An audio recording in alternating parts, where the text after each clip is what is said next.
आवाज कोई मत करना है।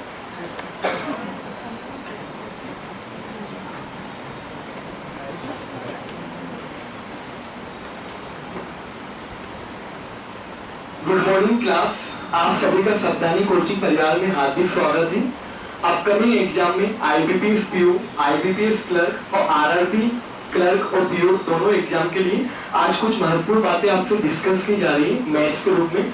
मैं उम्मीद करता हूँ आपको ये काफी समझ में आएगा, इससे आप में इम्प्रूवमेंट होगा। मेरा नाम जगमोहन राय, मैं यहाँ पे मैथ्स की फैकल्टी हूँ। मैं आपको कुछ ऐसे टॉपिक बताऊंगा जिससे हम कम ही समय में एग्जाम को क्लियर कर सकते हैं।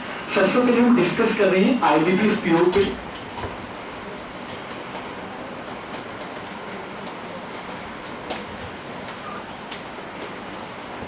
हम सभी जानते हैं आईबीपीएस पीओ क्लर्क और आरआरबी प्री और मेंस के एग्जाम के लिए प्रिपरेशन कराता है और 2 एग्जाम कंडक्ट की जाती है। आज मैं आपको प्री के हिसाब से बताऊंगा। प्री में मैथ्स के 35 क्वेश्चन पूछे जाते हैं, 35 नंबर के, लेकिन वो कुछ सॉलिड टॉपिक है। अगर आप उन सॉलिड टॉपिक को अच्छे से करते हैं तो काफी कम समय में उसमें सिलेक्शन करके उम्मीदें हो सकती है। सबसे पहले हम डिस्कस करेंगे सिंप्लीफिकेशन पे।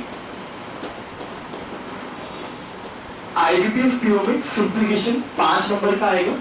उन 5 नंबर में आपसे इंडाइसेस के ऊपर क्वेश्चन पूछे जाएंगे, बॉड मास के ऊपर क्वेश्चन पूछे जाएंगे और जहां तक 100% उम्मीद है अप्रोक्सीमेट वैल्यू के ऊपर आपसे क्वेश्चन पूछे जाएंगे। तो सिंप्लीफिकेशन आपके 5 नंबर का आएगा। देन क्वाड्रेटिक इक्वेशन, ये काफी न्यू टॉपिक है, काफी सालों से इसके ऊपर काफी क्वेश्चन पूछे आ रहे हैं। क्वाड्रेटिक इक्वेशन इनइक्वालिटी के नाम से जाना जाता है, जहां पे कुछ आपसे इक्वेशन देके रखेंगे और रिलेशन पूछेंगे ग्रेटर देन और लेस देन। क्वाड्रेटिक इक्वेशन आपसे 5 नंबर की पूछी जाएगी। देन डेटा इंटरप्रिटेशन, जिसको हम डीआई बोलते हैं, हिंदी में आंकड़े विश्लेषण बोलते हैं। डीआई में 4 टॉपिक का बेसिक लगता है, percentage, profit and loss, average and ratio in proportion. Pre exam में डीआई आपसे 10 नंबर का पूछे जाएगा। उसके बाद देन 4th नंबर पे नंबर सीरीज। नंबर सीरीज आज की डेट में हर एग्जाम में पूछी जाती है और नंबर सीरीज आपसे 5 नंबर्स की पूछी जाएगी हर एग्जाम में। जहां तक उम्मीद है 3 नंबर सीरीज तो आसान होती है, जो आप आसान बना देंगे, तो नंबर सीरीज मॉडरेट उससे पूछी जाएगी। वो भी अगर हम थोड़ी सी कोशिश करेंगे तो मॉडरेट पे वो भी आपसे बन सकती है। तो इसके बाद मिस लेवल्स के टॉपिक, क्वांटिटी कुछ टॉपिक है, आपको पूरे टॉपिक अच्छे से नहीं करना है, बस ऐसे टॉपिक करना है जो काफी ज्यादा नंबर के आते हैं, 1-1 नंबर के नहीं आते, 2-2 नंबर के पूछे आते हैं। तो उसके बाद आपको परसेंटेज 2 क्वेश्चन पूछे आएंगे। उसके बाद प्रॉफिट एंड लॉस 2 क्वेश्चन पूछे आएंगे। देन रेशियो को रखा है हमने, रेशियो एंड प्रोपोर्शन, अनुपात एवं समानुपात। रेशियो के 4 टॉपिक होते हैं, पार्टनरशिप, एलिगेशन और एज। जब भी रेशियो एग्जाम में आता है, 1-1 नंबर का नहीं आता है, काफी नंबर से पूछे जाते हैं। 4 से 6 नंबर आप मान के चलिए रेशियो प्रोपोर्शनल से पूछे जाएंगे।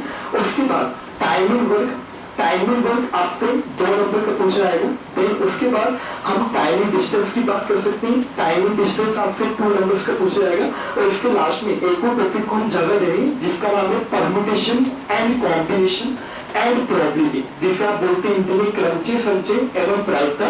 परम्यूटेशन, कॉम्बिनेशन, प्रोबेबिलिटी, यहाँ से भी आपकी प्री एग्जाम में लगभग 3 क्वेश्चन पूछे जाएंगे। तो आईबीपीएस पीओ के प्री में जैसे जो 35 क्वेश्चन है, सबसे पहले आपको इन 4 टॉपिक पे डिस्कस करना है। जो 4 टॉपिक आपके 90% के इक्वल है।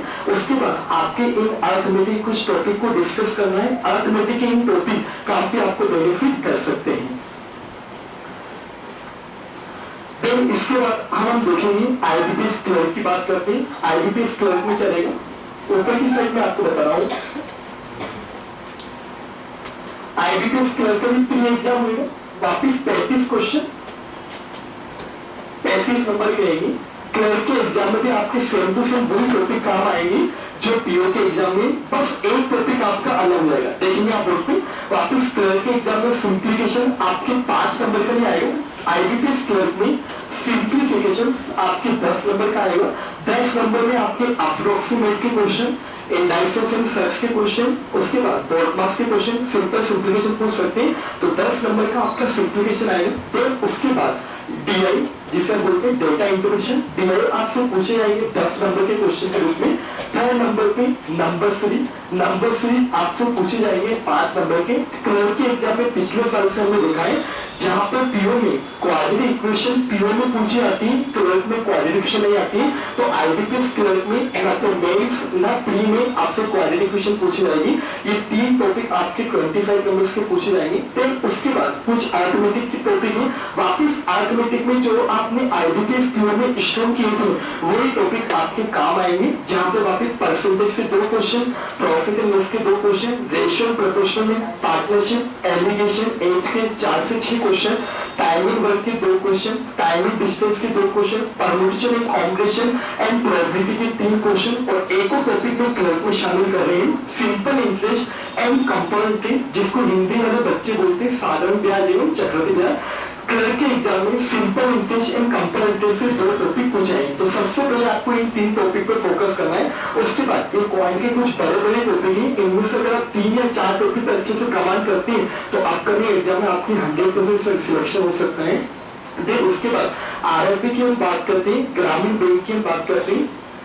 आरआरबी में भी इस बार पैटर्न चेंज किया गया है, लेकिन प्री एग्जाम में 40 क्वेश्चन पूछे जा रहे हैं आरआरबी में और 40 नंबर के पूछे जा रहे हैं। आपका सेम टू सेम वही पैटर्न रहेगा जो आईबीपीएस क्लर्क और आईबीपीएस पीओ को करना रहेगा। जो आपने क्लर्क और पीओ में यहाँ पे टॉपिक को स्ट्रॉन्ग किया है वही टॉपिक आपके आरआरबी में भी काम आएंगे, असिस्टेंट लेवल में और ऑफिस स्केल 1 में, जहाँ पे वापस इन 4 टॉपिक को आपको शुरू से करना है। Simplification, quadratic equation, data integration, number series, उसके बाद क्वांटिटी कुछ फेवरेट टॉपिक, इसके ऊपर अगर हम कमांड करते हैं तो आरआरबी के एग्जाम में 100% क्वालिफाई हो सकता है।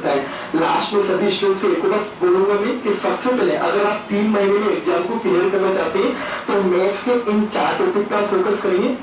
ये 4 टॉपिक आपके 90% की। उसके बाद जो मैंने आपको क्वांट के 6 से 7 टॉपिक बताए, इन 6 से 7 टॉपिक में अगर आप 3 से 4 टॉपिक भी स्टोर करते हैं तो ये काफी सफिशिएंट रहेंगे और आप प्री एग्जाम को क्वालिफाई कर सकते हैं। फिर 1 महीने के बाद जो मेंस एग्जाम होगा उसमें आपकी यही अप्रोच काम आएगी। तो इसके लिए मैं आपको थैंक यू बोलूंगा। बहुत सारे उम्मीद करता हूँ आपको ये समझ में आया होगा। Thank you.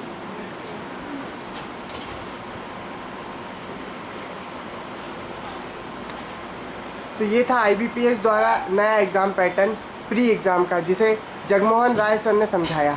उम्मीद करते हैं इससे लाभान्वित होकर आप अपनी सफलता के मुकाम तक जरूर पहुंचेंगे।